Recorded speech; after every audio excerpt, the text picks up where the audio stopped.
امریکی صدر ٹرمپ کا ایران پر سخت ترین معاشی پابندیوں کا اعلان۔ ایران کے خلاف آج سخت ترین معاشی کارروائیوں کا اعلان کر رہا ہوں۔ بڑے پیمانے پر معاشی جنگ سے ایران تنہا رہ جائے گا۔ ایران کو مالیاتی کاروباری سہولت دینے والے ملک کو نتائج کا سامنا کرنا پڑے گا۔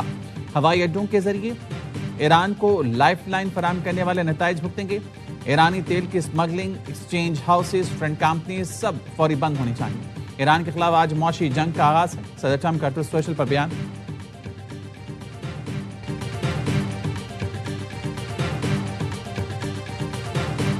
ایرانی وزیر خارجہ عباس عراقچی کا فیلڈ مارشل سعید عاصم منیر سے ٹیلی فونک رابطہ، خطے میں تازہ ترین پیش رفت کا جائزہ لیا، موجودہ صورتحال کے مختلف پہلوؤں پر تبادلہ خیال کیا، سیاسی اور سفارتی حل کو آگے بڑھانے کی جاری کوششوں پر بھی بات چیت کی گئی، مشاورت اور تعاون بڑھانے کے طریقوں پر گفتگو۔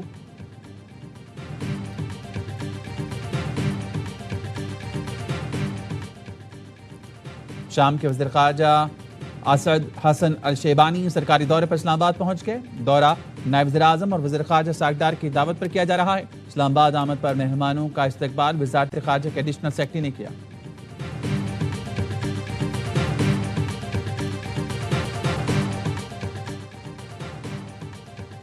پاکستان اور امریکہ کے درمیان براہ راست پروازوں کی بحالی کے امکانات روشن۔ کراچی میں تعینات امریکی قونصل جنرل چارلس گڈمین کی سربراہی میں وفد نے سی اے ہیڈ کوارٹرز کا دورہ کیا۔ ڈی جی سی اے نادر شفیع ڈار نے براہ راست پروازوں کی بحالی کے لیے اقدامات سے آگاہ کیا۔ امریکی وفد کو ایویشن سیکیورٹی اور سیفٹی اقدامات پر بریفنگ دی گئی۔ امریکی قونصل جنرل نے براہ راست پروازوں کی بحالی کے لیے مکمل حمایت کی یقین دہانی کرائی اور کہا براہ راست فضائی رابطہ پاکستان اور امریکہ کے دیرینہ تعلقات کو مزید مستحکم کرے گا۔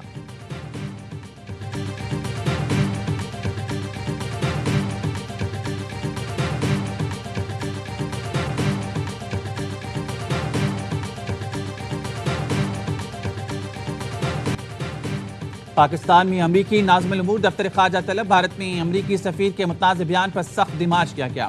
ترجمان دفتر خارجہ کے مطابق بھارت میں تعینات امریکی سفیر کا دورہ مقبوضہ کشمیر میں متنازع علاقے کی حیثیت سے متعلق غلط بیان دیا۔ پاکستان جموں کشمیر کو بھارت کا حصہ قرار دینے کی امریکی سفیر کی بات کو سختی سے مسترد کرتا ہے۔ سفیر کا غیر ذمہ دارانہ بیان امریکہ کے دیرینہ دستاویزی موقف کی نفی۔ جموں کشمیر بین الاقوامی طور پر تسلیم شدہ متنازع علاقہ ہے۔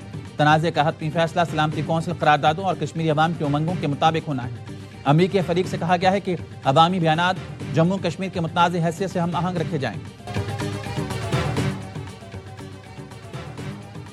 اہم حکومتی بل جلد قومی اسمبلی میں پیش کیے جانے کا امکان۔ پیپلز پارٹی کا اہم قانون سازی میں حکومت کی حمایت کا فیصلہ۔ ذرائع نے بتایا پیپلز پارٹی نے حکومت کو ایک بل کی حمایت کی یقین دہانی کرا دی۔ صدر مملکت آصف علی زرداری سے وزیر داخلہ محسن نقوی کی ملاقات۔ بلاول بھٹو اور فیال تالپور ملاقات میں شریک۔ صدر آصف علی زرداری کو وزیر داخلہ کی مجوزہ قانون سازی پر بریفنگ۔ پیپلز پارٹی کی محسن نقوی کو اہم بل پر سپورٹ کی یقین دہانی۔ اسٹیبلشمنٹ اور حکومت ایک پیج پر ہیں یا نہیں تبصرہ نہیں کر سکتا۔ پیج ایک بھی ہو سکتا ہے لیکن دال میں تو کچھ کالا ہے۔ بلاول بھٹو کی نیوز کانفرنس، کہا پیپلز پارٹی کے تحفظات دور ہونے تک حکومت سے تعاون معطل رہے گا۔ نئے صوبوں پر پیپلز پارٹی کا موقف واضح ہے، ہم عوام کے ساتھ کھڑے ہوں گے۔ زور زبردستی سے پہلے کوئی چیز مانی نہ آئندہ مانیں گے۔ صوبوں کے معاملے پر D G I S P R نے موقف نہیں دیا، صرف سوال کا جواب دیا۔ کہا 28ویں ترمیم کے لیے آج تک کوئی پرپوزل ہمارے سامنے نہیں آیا۔ پیپلز پارٹی کے بغیر قانون سازی کر سکتے ہیں تو کر لیں۔ آزاد کشمیر میں پیپلز پارٹی سے سیٹیں چوری کی گئیں۔ نون لیگ کو آزاد کشمیر میں اتنا متنازع الیکشن چاہیے تھا تو ان کو مبارک ہو۔ محسن نقوی موجودہ نظام ناکارہ ہونے کی اجازت بات کر رہی ہیں تو پھر میرے الٹی گنتی والے بیان کو درست سمجھیں۔ بانی پی ٹی آئی کی صحت کے لیے دعا کریں۔ سپریم کورٹ کے حکم کے بجائے حکومت بانی کا علاج کراتی تو بہتر ہوتا۔ عسکری اور سیاسی قیادت سے مکمل ہم آہنگی ہے، انڈرسٹینڈنگ ہے۔ اس بات کا پوری طرح سے احساس ہے کہ ملک کی بہتری کے لیے، قوم کی بہتری کے لیے ہم نے مل کے کام کرنا ہے اور یہ ہمارا مشترک کاز ہے۔ چلو شکر ہے ان کو دال تو کالی نظر نہیں آ رہی، اس میں کچھ کالا نظر آ رہا ہے، اس کو نکال دیں گے۔ شکر ہے دال کالی نظر نہیں آ رہی، کچھ کالا نظر آ رہا ہے تو اس کو نکال کر باہر پھینک دیں گے۔ بلاول بھٹو نے جن تحفظات کی بات کی اسے دور کریں گے۔ وزیر اعظم کے مشیر رانا ثناء اللہ کے پروگرام خبر میں گفتگو، کہا عسکری اور سیاسی قیادت ایک پیج پر ہیں اور ان میں مکمل ہم آہنگی اور انڈرسٹینڈنگ ہے۔ عسکری اور سیاسی قیادت کو پوری طرح احساس ہے کہ ملک قوم کی بہتری کے لیے مل کر کام کرنا ہے۔ آزاد کشمیر الیکشن متنازع نہیں تھے، وہ شفاف ہوئے۔ نون لیگ اور پیپلز پارٹی دشمن کبھی نہیں تھے، دونوں الگ الگ جماعتیں ہیں۔ سپریم کورٹ کے فیصلے کا خیر مقدم کرتے ہیں، حکومت عمل بھی کرے گی۔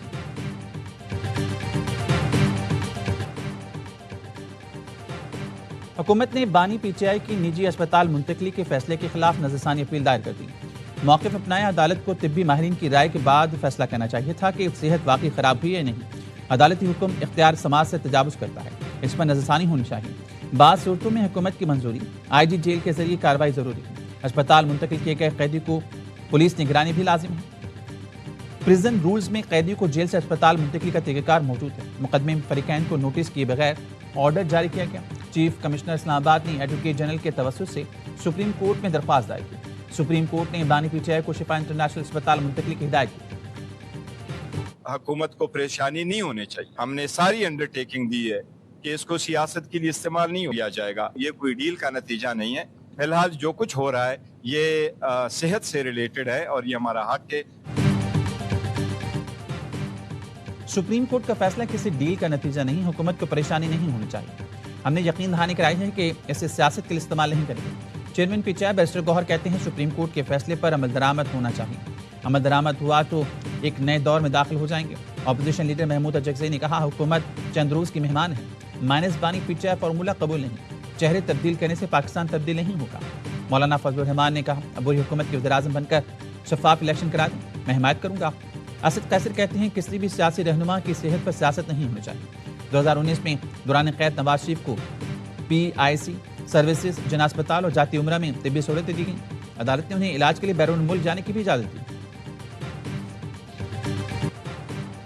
مسلم لیگ نون نے کبھی بھی صحت پر سیاست نہیں کی، لیکن پی ٹی آئی نے مسلم لیگ نون کی قیادت کی صحت سے متعلق سیاست کی۔ سب جانتے ہیں بانی پی ٹی آئی کس طرح منہ پر ہاتھ پھیر کر کھانا بند کرنے کی بات کرتے تھے۔ وزیر اطلاعات عطا کہتے ہیں بانی پی ٹی آئی جیل جا کر بیمار ہو جاتے ہیں اور اچھے کھانے مانگتے ہیں۔ وزیر مملکت طلعت چودھری نے کہا پی ٹی آئی والے کہانیاں بنا رہے ہیں کہ بانی پہلے کہیں جائیں گے پھر بنی گالا جائیں گے۔ ایسا کچھ نہیں ہوگا، علاج کے بعد جہاں سے آئے ہیں وہیں واپس جائیں گے۔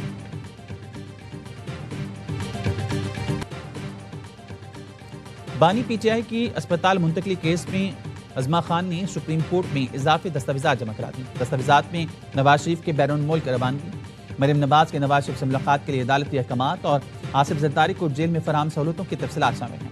سابق انٹرنیشنل کرکٹرز کی بانی سے متعلق تشویش پر مبنی خطوط بھی دستاویزات کا حصہ ہیں۔ ٹرائل کورٹ کا بانی پی ٹی آئی کے ذاتی معالج تک رسائی کے احکامات بھی دستاویزات میں شامل ہیں۔ بانی پی ٹی آئی کے وکیل خالد یوسف چودھری کا ڈیالہ جیل میں حکام کو خط لکھا، بانی کو اسپتال منتقل کرنے کے تمام قانونی تقاضے پورے کر دیے گئے ہیں۔ حکومت 2 روز کے اندر بانی کو اسپتال منتقل کرنے کی پابند ہے۔ فیصلے کی روح کے مطابق عمل یقینی بنایا جائے، مزید تاخیر نہیں کی جا سکتی۔ عدالت کے فیصلے پہ جو ابھی تک امپلیمنٹ نہیں ہوا، 24 گھنٹے ہو چکے ہیں، کیا کہیں گے؟ تو عدالت موجود ہے، زندہ ہے، اس پر ایکشن لے سکتی ہے۔ اچکزئی صاحب نگران وزیر اعظم آپ کو نگران حکومت کے سربراہ بنا رہے ہیں، بڑی مہربانی، لیکن ہوگا نہیں۔ اگر ایسا ہو جائے تو مولانا ذمہ داری نبھانے۔ عدالتی فیصلے پر عمل درآمد نہیں ہوا تو عدالت زندہ ہے، ایکشن لے سکتی ہے۔ مولانا فضل الرحمان کہہ رہے ہیں صحت اور انسانی ضرورت الگ رکھیں، سیاست الگ رکھیں۔ صحافی نے سوال کیا، اچکزئی کہتے ہیں آپ کو نگراں حکومت کا سربراہ بنایا جائے۔ مولانا نے مسکراتے ہوئے کہا ان کی مہربانی، مگر ایسا ہوگا نہیں۔ صحافی نے کہا اگر ہو گیا تو؟ مولانا نے جواب دیا بچوں جیسی باتیں مت کرو۔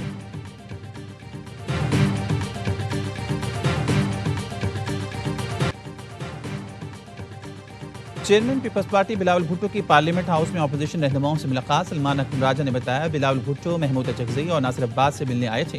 بلاول بھٹو نے کہا بانی پی ٹی آئی سے متعلق سپریم کورٹ کا فیصلہ اچھا اقدام ہے، وہ چاہتے ہیں کہ اپوزیشن اور پی ٹی آئی کے ساتھ رابطے بحال ہوں۔ بلاول بھٹو کا خیر سگالی کا دورہ تھا۔ قومی اسمبلی کے اجلاس میں بلاول بھٹو کی مولانا سے ملاقات۔ بلاول ملاقات کے لیے فضل الرحمان کی نشست پر گئے۔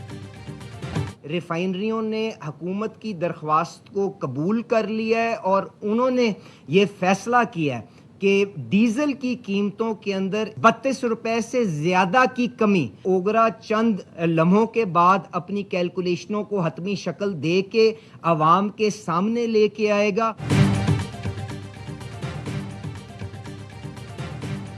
پیٹرول 2 روپے 97 پیسے فی لیٹر مہنگا۔ پیٹرول کی نئی قیمت 337 روپے 51 پیسے فی لیٹر مقرر۔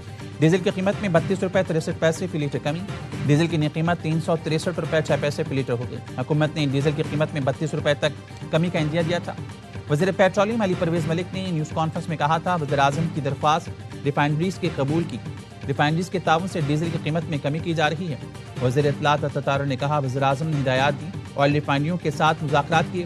وزیر اعظم کی جانب سے عوام کو تحفہ اور بڑا ریلیف ہے۔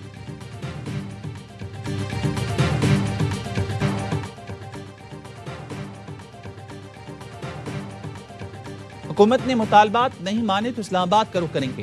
12 ربیع الاول کے ایک ہفتے بعد پہیہ جام ہڑتال کریں گے. پہیہ جام ہڑتال کے بعد اسلام آباد کی کال دیں گے. اسلام آباد میں ایک طرف سے نہیں ہر طرف سے آئیں گے.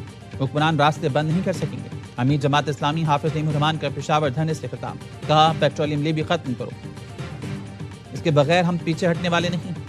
آج بھی 73 IPPs کمپنی عوام کا خون چوس رہی ہیں. آپ عوام کی طاقت کے سامنے نہیں ٹھہر سکیں گے. سیاسی جماعتوں کے کارکنان ہمارے تحریک میں شامل ہیں. جماعت اسلامی کا لاہور اور کراچی میں بھی ریڈ زون میں دھرنے جاری. کراچی دھرنے میں خواتین کا جلسہ. امیر کراچی منم ظفر نے خطاب کیا. ایران سے کسی وقت دوبارہ مذاکرات شروع ہو سکتے ہیں. امریکی صدر ٹرمپ نے میڈیا سے گفتگو میں کہا فی الحال صورتحال بہت اچھی ہے. آبِ ہرمز پر ہمارا کنٹرول برقرار ہے. جہازوں کی آمد و رفت جاری ہے. گزشتہ ہفتوں کے دوران بہت زیادہ تیل وہاں سے گزرا ہے. ایران کو جوہری ہتھیار مکمل ختم کرنا ہوں گے. ان کے پاس جوہری ہتھیار نہیں ہو سکتے. ایران کے پاس جوہری ہتھیار ہوں گے تو وہ اسے استعمال کرے گا. ہم اس کی اجازت نہیں دے سکتے.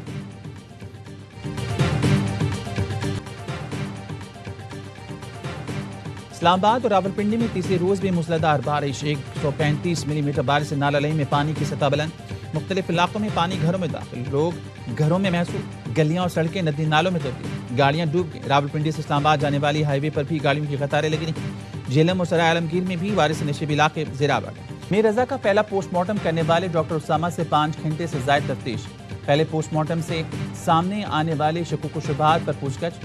ڈاکٹر اسامہ کو آئندہ بھی تفتیش میں معاونت کرنے پر پابند کیا گیا. میر رضا کے والدین کا وزیر اعظم وزیر اعلیٰ سندھ اور اعلیٰ پولیس حکام سے بیٹے کے قتل کے کیس کی تفتیش کی راہ. براہ راست نگرانی کا مطالبہ. بیٹے کے قتل کو خود کشی کا رنگ دیا جا رہا ہے. اور پاک فضائیہ کے عظیم سپوت پائلٹ آفیسر راشد منہاج شہید کا 55واں یوم شہادت. فیلڈ مارشل عاصم منیر پاک بحریہ پاک فضائیہ کے سربراہ مسلح افواج کا راشد منہاج شہید کو خراج عقیدت. راشد منہاج شہید نے 1971 میں مادر وطن کے دفاع میں بے مثال جرت فرض شناسی کا مظاہرہ کیا. شہید نے پاکستان کی خود مختاری وقار کے تحفظ کے لیے جان کا نذرانہ پیش کیا. ISP کا کہنا ہے کہ غیر معمولی چیلنجز کے باوجود راشد منہاج شہید نے عزم و حوصلے سے وطن کی حفاظت کو مقدم رکھا. راشد منہاج شہید کی عظیم قربانی آج بھی پاک فضائیہ کے جوانوں اور قوم کے لیے مشعل راہ ہے.